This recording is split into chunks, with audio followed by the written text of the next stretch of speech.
लु भनिहाल त कसको पेट बोकेर वाक गर्दैछ मेरो घरमा बसेर।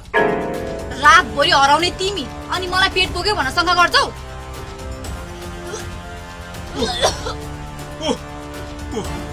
ए दिप्लिङ, जाऊ मेजर बाजेलाई बोलाएर लिएर आऊ त। आज तेरो माइजूलाई कन्यादान गरेर पठाउनु पर्ने भयो। हिजोदेखि तपाईँको लागि जीवनदान गर्नु भएको माइजूलाई आज किन कन्यादान गर्नु पर्यो मामा? यो कुरा तिमीलाई थाहा हुन्छ कि मलाई थाहा हुन्छ? जाऊ भने चाहिँ खुर्को जाऊ न। होइन यो मान्छे बौलाए क्या हो? अघिसम्म त बौलाएको थिएन कि, अब चाहिँ बौलाउँछ। हेरी बस, एकछिनमा थाहा हुन्छ।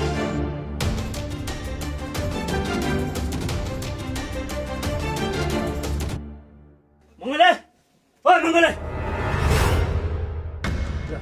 कुल्ला गरेछ। कहाँ गर्छ त्यो? वडाध्यक्षले पनि बोलाएर ल्याउँछ।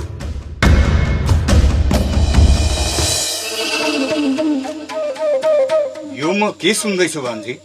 के मैले सुनेको कुरा साँच्चै हो त? साँच्चीकै त होला नि। हावा नचली पात हलिन्छ। रुखको फेदमा गएर हाल्न हेर्नु न बोजू, अनि थाहा हुन्छ हल्लिन्छ कि हल्लिँदैन। हेर न यो ट्यापेको थुतु न। रातभरि कता हरायो? बिहानै आएर बौलाउँदै हिँडेको छ। आउनु सदस्यज्यू, यो केटीलाई म यो घरमा राख्न सक्दिनँ। कसरी मिलाउने तपाईँहरूले मिलाइदिनु पर्यो। भान्जा रातभरि हराउने चाहिँ आफू अनि भान्जीलाई घरमा राख्दिन भन्ने? अब एकछिन नबोल्नुहोस् मामा। अनि फुर्तिमान, यिनलाई घरमा राख्दिन भन्नुको कारण चाहिँ के हो नि? यो आइमाईले मङ्गलेको भुडी बोकेको छ। मङ्गलेलाई खोजेर यसलाई जिम्मा लगाइदिनु पर्यो।